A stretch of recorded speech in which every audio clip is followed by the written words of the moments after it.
இது மிதுன ராசி. ராகு பகவான் 9ஆம் இடம், கேது பகவான் 3ஆம் இடம். இது ரெண்டுமே ரொம்ப நல்ல இடத்துக்கு தான் வருது. குரு ஜென்மஸ்தானத்தில் வராரு, அது பரவாயில்ல. சனி 9ஆம் இடத்துல இருக்கார். இப்போ 9ஆம் இடத்துல சனி அவர் ஏற்கனவே நல்லது தான் கொடுத்துட்டு இருக்கார், பிரச்சனையே இல்லை. ராகு பகவான் 9ஆம் இடம், அவர் ஒன்றும் பெருசாக பிரச்சனை பண்ண போகிறதில்ல, ஒன்றும் இதில் 9ஆம் இடத்துல இருக்கிறதுனால.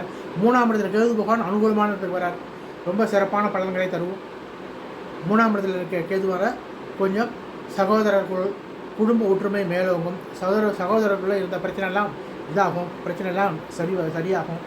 இதில் ஜென்மஸ்தானத்தில் குரு இருக்கிறது மட்டும்தான் கொஞ்சம் அதாவது வியாழக்கிழமை குரு பகவானை போய் தீபம் போட்டு தரிசனம் பண்ணாலே போகும்.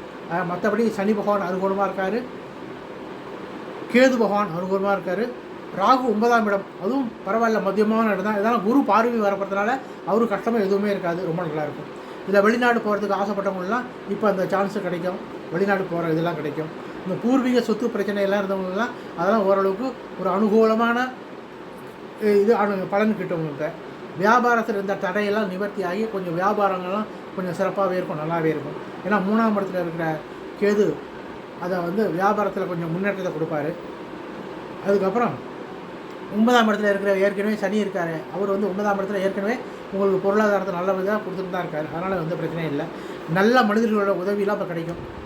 அதாவது நல்ல மனிதர்களோட உதவியும் அவங்களோட நட்பும் கிடைக்கும். அதனால் கொஞ்சம் கொஞ்சமாக முன்னேற்றமாகவே இருக்கும். இதில் உங்களுக்கு குரு பகவான் வேண்டி தான் ஜென்மஸ்தானத்தில் இருக்கார். அதுக்காக வியாழக்கிழமை அன்னைக்கு குரு பகவானுக்கு தீபம் போட்டு தரிசனம் பண்ணிங்கன்னா போதும், எந்த பிரச்சனையும் இல்லை. மிதுன ராசிக்கு ரொம்ப நல்லாவே இருக்குது.